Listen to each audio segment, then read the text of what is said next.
of the Government Coins podcast.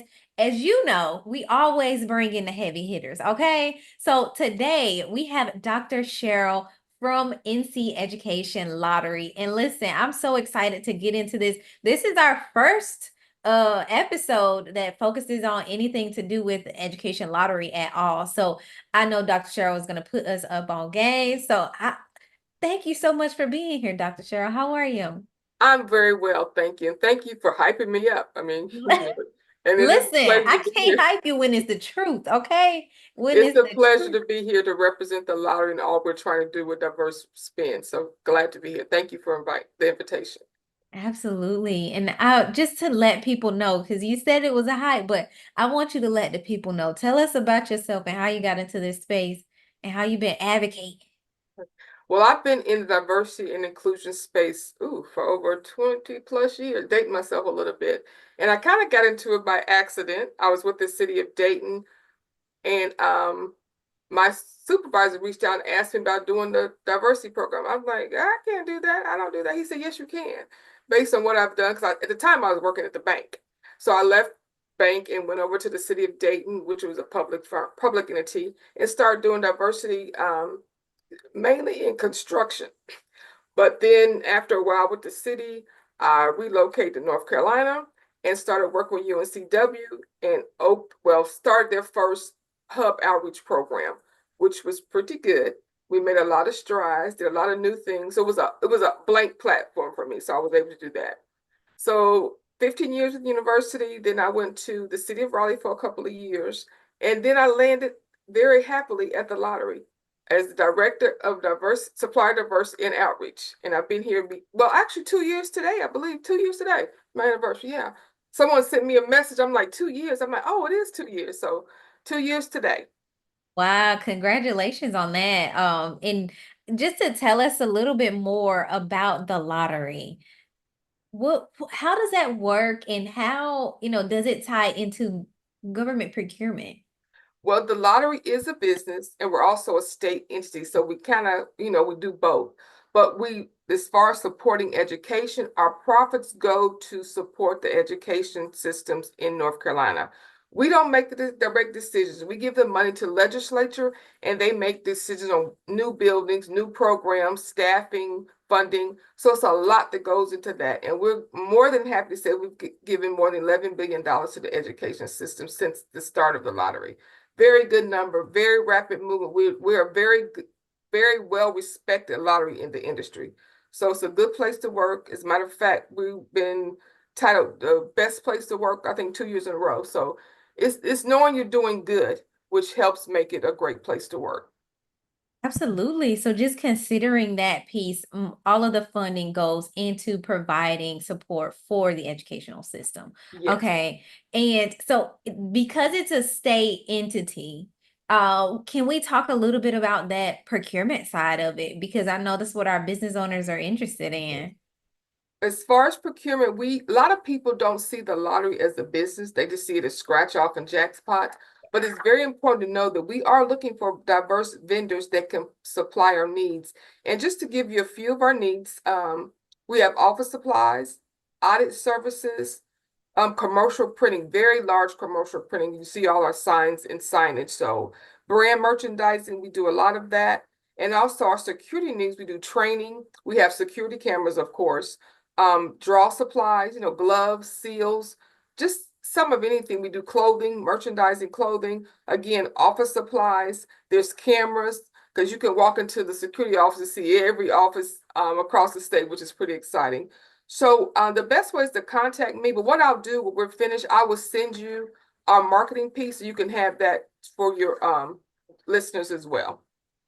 Thing, and I'll drop it in the chat. So as we're going, everyone who's tuned in, they've been here before. This is your first time here. I'll typically be typing in, dropping in links as Dr. Cheryl is sharing information across the board. So I've already dropped one to the business opportunities page on Okay, the NC very good. Lottery website.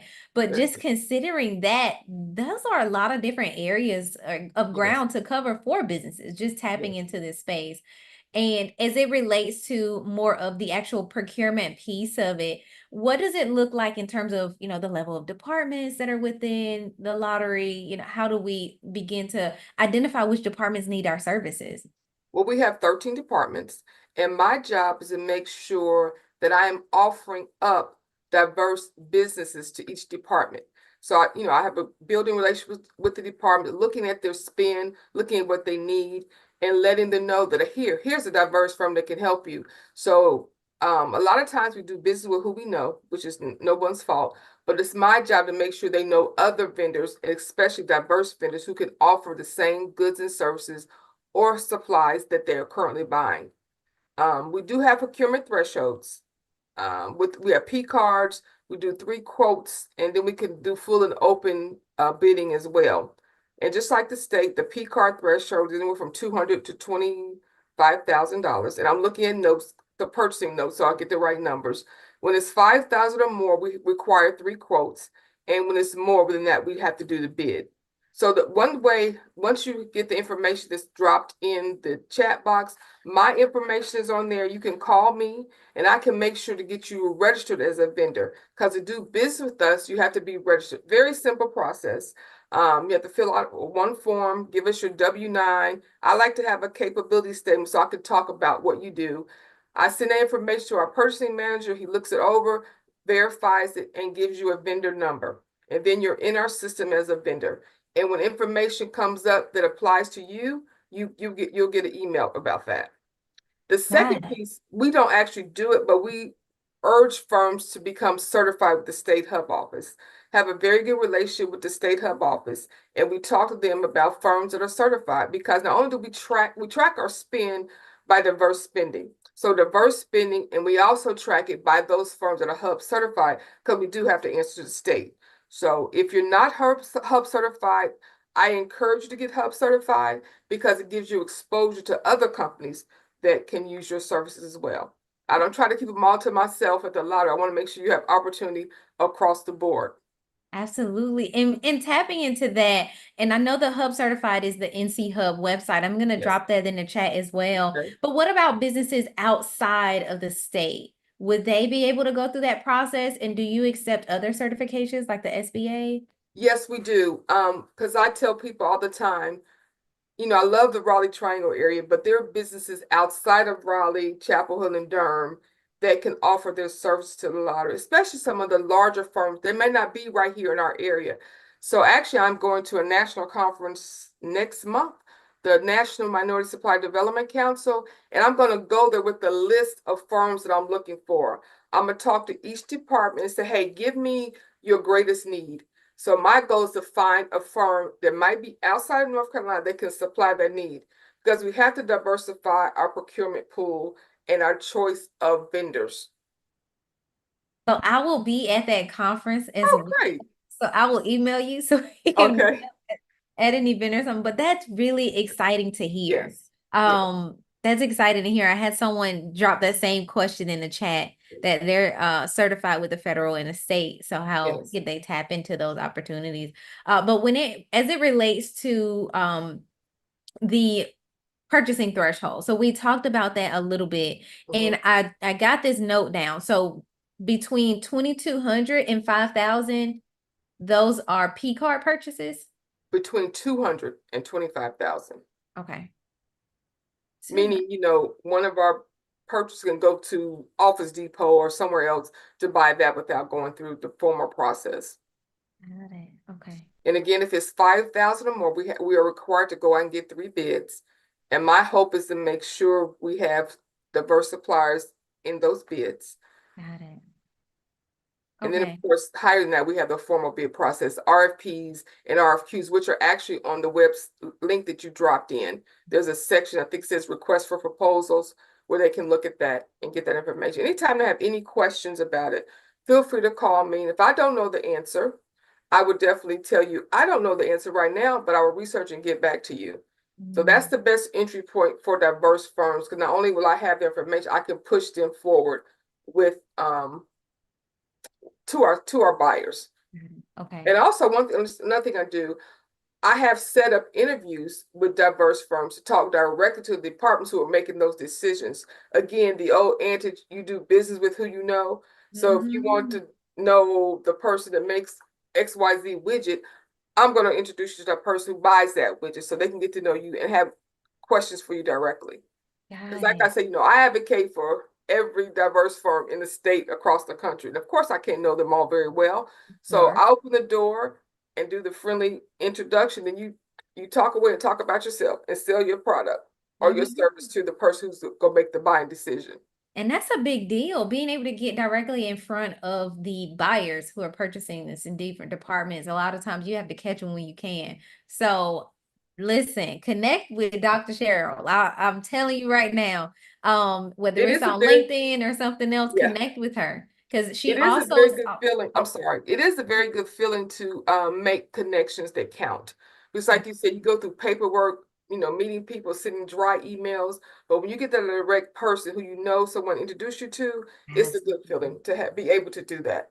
Absolute. Someone in the chat says Simply Ballet said, nice, good looking out, Dr. Cheryl. Hey, I'm just doing my job. But I She will say says that, this. but she goes above and beyond. So Well, let's be being in the clear. diversity space, it has to come from the heart. It's Yes, just not a check the box type of situation. of course. It comes from the heart. And to be in the industry for over 20 years, you have to really like what you do. Yeah. And I try to not only work my vocation, but I live my vocation as much as I can. I utilize minority-owned firms to Right. do my daily living. So it's a good feeling. It's a good feeling. I always joke. I say, "Oh, I got to leave some money in this county. I got to leave some money in this county everywhere I go." So I kind of live. Like to live what I do, so I can be earnest and honest about it. Absolutely. And really know the difference that it's making because you can advocate when it makes a little bit, you Yes. know, When it's more of a personal difference. for you. Because I always, when Yeah. I go to conference or trade shows, like I try to buy something for every vendor. I'm like, sure, you can't keep doing that.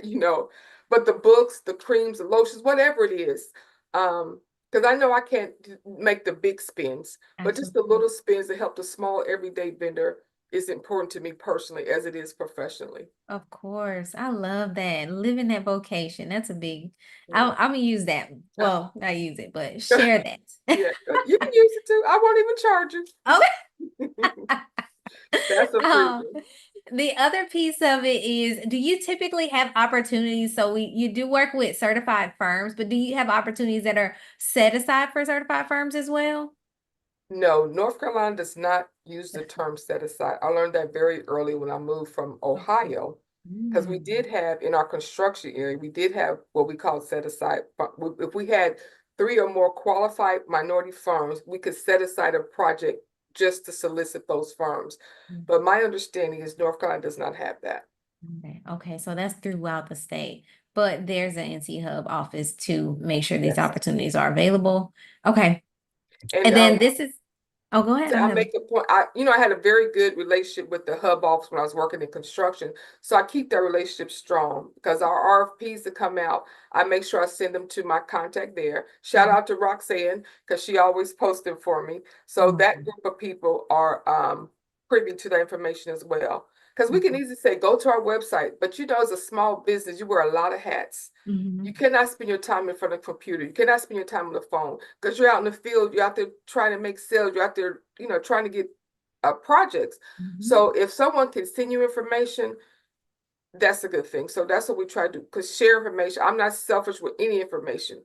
We have Oh, a great network, the coordinators network, the NWB coordinators network that I'm still a part of. We share okay. information, we share best practices, we share contractors, we share suppliers. So you got to have a network of people that are willing to share information. Because, like I said, I can't keep all the contractors busy. So I want them to get busy. And my thing is, if they're working with someone else, that makes them a better supplier when they come back to us. Absolutely. Yeah, that's a big deal. That past performance, being able to leverage that. Okay. And then the other piece of this is businesses that are interested in doing business. You already mentioned that you make the connection to them. What's another way that a business would be able to market or share their services with the lottery? Well, sometimes we have vendors who actually come to the lottery and have a meeting. They bring their goods and services, not their goods and services, they bring their goods and they share them, especially in our promotional items, the t-shirts, the hats, the sunglasses. I have a very nice manicure set that I got from one of our vendors. Shout out to Brandilly, and I say that because everyone loves that manicure set. I think I've ordered twice from already. And I'm going to pick up, matter of fact, I'm going to the office Friday to pick up some to take to Charlotte with me A for manicure a conference. set? Yeah, yes, it's really nice. I don't I have might one need with to get me. one of those. But Okay. yeah, and people, I know we first pulled them out at the Women's Expo here in Mhm. Raleigh. Girl, I It was went like, crazy. whoo, it was just like, ah, everybody wanted them. So I'm like, we kept putting them out and we ran out before the event was over.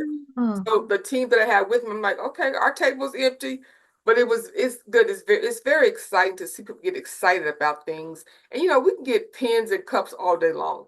yeah. But when you find a product that's different and Mhm. people want it's like high demand. So I think I need to check my inventory. I may need to order some more for the fall. Oh, got it. And then Will we you have have a booth at the NMSCC event?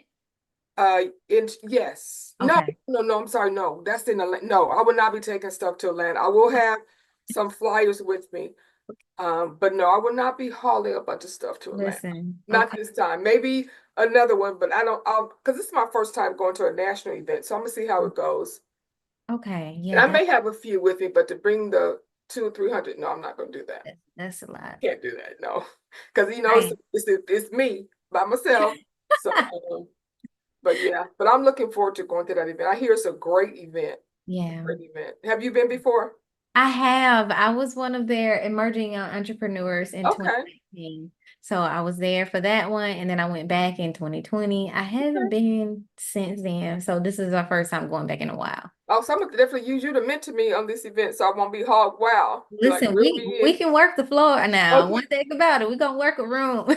Yeah, girl, I got gym shoes ready because I understand a lot of Definitely. walking and a lot of great things to pick up. A friend of mine, one of my mentors, said they've gone and he had to mail stuff back to his office. They have so many items, so I'm looking forward to seeing what other items that are out there as far as people can purchase. The swag. Everybody loves some good swag.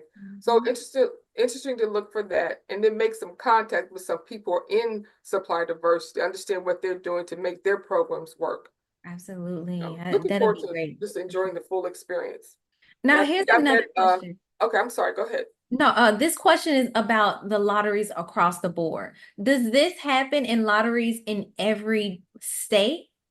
That's what happened. Supply Like diversity. being able to purchase the supplies, or there's a procurement function to the Yes, lottery. the lotteries that I've been in touch with, there is a procurement function, and some of them even have a focus on supplier diversity. So those have been my colleagues that I've reached out Mhm. to ask questions, how your program is going, what are you doing, what should I be doing?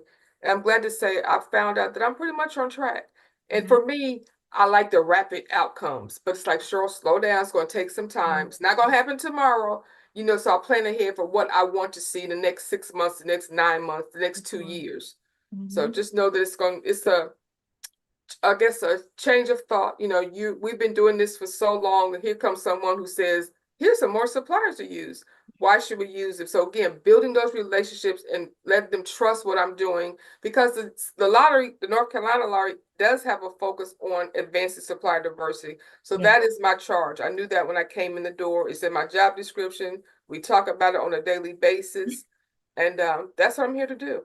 Nah, I love it. I'm excited to hear that. And also knowing that there's so much more to come from the work that you're doing as well. So I definitely commend you on that. You do have people in the chat go like giving you your praises. So one Yeah. when you were mentioning that you work with or you purchase you buy from diverse businesses Oh, in yeah. life and Oh, in yeah, work. yeah, yeah. Someone said that you are ensuring that everyone wins, and that's a legendary action. So I think that's pretty I cool. think we recently heard something about we win. I won't go Yes. into details about that, but we win when we work together. Yes. And then someone else said that you were an answered prayer. The Nightway said that you were an answered prayer. So that shows that the information one is already, penetrating and getting people's minds going in terms of how they are. You have someone actually from Wilson, North Carolina in the Okay. house. So Okay, yeah, Wilson. look Right around the corner, Wilson. right around the corner. Yeah. So there Well, we go. I definitely encourage your listeners to contact me. And I'll tell you, I will be honest, if you don't have a product that we can use, I'm going to tell you that. because I know it's a lot of work for small business. And you know what? Let me say another thing. Another thing I stopped doing a few years ago, I stopped automatically saying small minority businesses. I don't automatically put the two together because if you say that, you have a small mindset. So I'll just say minority businesses because one day there may be a big business. So minority and diverse businesses. I won't use the word with the adverb, the adjective small with that. So any diverse businesses looking to do business with the lottery, give me a shout out. An Okay. email. Let me say, give me an email. Don't call me because your best response gonna give me it's gonna give me an email because I'm on the computer every day. Okay. And honestly, sometimes my cell phone's not even on. I forget to turn it back on. Like if I'm in a conference, I turn it off. Because when I'm in a conference, I like to be present. So I'm not checking my emails or writing emails during that time. I like to be present. So I turn my phone off. I just have to remember to turn it back on. But definitely reach out to me by email and understand it may take a week because it's just me. But no, I'm not ignoring. I'm just but if you don't hear from me at a certain time, feel free to email again. Or you can call and leave a message. But we are working virtually, so we're not in the office. But if you do call the main office, they could call me. Girl, the first time I'm getting a call on my computer, I'm like, how do I answer this phone? But it's just automatic. So Oh, that, still in that pick up and call me age. But yeah, I'm learning to be in the what are we, the Gen Z? digital space. Digital space, yes, ma'am. Because Okay. at first, it was difficult. I'm of the age where it was kind of difficult, but I'm getting used to it, and I really enjoy it now. So, but yeah, Good. definitely reach out. Look at our website. See what our needs are on the flyer. The flyer is going to fade into the green space, but I don't know. Okay, oh, you can see it. This is the flyer Oh, that you see, got it. We can and then see on it. the back is the list of our needs. So Oh, yeah, that's a good list. yeah. And also Okay. the new flyer that I'll actually send you has my contact information on it as On well. there as well. Okay, perfect. So Yes, I I'll will do that definitely when get we get that off out. this call. They'll Okay, have I'll get access to that it out. after this is over. Say again? They'll have access to the chat information once it's okay. Absolutely. So I'll drop that link in the chat. It'll be in the comment section. So anyone who's listening to this episode, whether it's on YouTube, Spotify, Apple, wherever you're listening to Ooh, it, you can come to YouTube and all of the links that we talked about will be in the chat. I dropped Dr. Cheryl's LinkedIn in there. You can connect with her okay. to let her know you heard about her from the podcast. I'm telling you, she posts a lot of opportunities as well from multiple agencies across North Carolina that she partners with and works with. So being engaged, being in the know. If you are listening to this right now, make sure you give us a like. Make sure you give us a like. Make sure you do that and share this podcast episode with any other business owners that are in this space. So yeah, keep us Definitely, posted definitely. on how things are going. Dr. Cheryl, this is the last question. Do you have any parting wisdom that you would like to leave with our business owners? My parting wisdom is make sure you are ready, willing, and able to do the work. The Mm. worst thing I would hear from contractors, oh, I can do everything. I can do anything you want me to do. No, that's not what I want you. I want you to determine what you can do, and I want you to be able to do it well and present that as to what you're going to do. Don't try to do everything, excuse me, because something's going to fall short. If you want to sell widgets and that's all you want to sell is that one widget, make sure you have the best widget available and make sure you present it as such. Because the worst thing you can tell me, oh, I can do it all. No, I don't want you. I want to know what you can do, what you enjoy doing, what's your passion. Because if you have a passion for it and you enjoy it, you're going to do it well. Yes, that's it. What do you do well? Yeah. I love it. Okay. All right. Y'all heard it here. Make sure you are zoning in on your areas of genius, right? Your genius zone. So that There way you you go. can go forward. Make sure you're getting these opportunities and being clear on what it is that you provide. So love it. Thank you so much again, Dr. Cheryl, for joining this Thank you. podcast. We I really appreciate it. appreciate you. I This is my appreciate it. first podcast, so I'm like, well, I'm excited. So thank you. I was a little Really? nervous at first, but I'm like, hey, if you know what you like, It's you probably know what chill. you like, you'll be good. So Yeah, thank we family over here. Like you. I'd like to tell people, like I say, y'all, what's up? Like it's designed to be a space where you could just chill, relax, and get the information. Mhm. Like we don't have to speak in acronyms that nobody understands. Yes, There we and go. you will see that in the state work. You'll see a bunch of acronyms. So Absolutely. yeah, Been down that road. So, yes. but love it. Thank you so much. Thank you. I Everyone who's appreciate you. listening, again, don't forget to like this podcast. Go to the website, Connect with Dr. Cheryl. I promise you, you will be continuing to get more and more information like this just by being connected to her. Until next time, I'll see you all on the next episode of the Government Coins Podcast. Peace. Thank you so much. I appreciate you. Of course. Let me see. All right, that is it. We are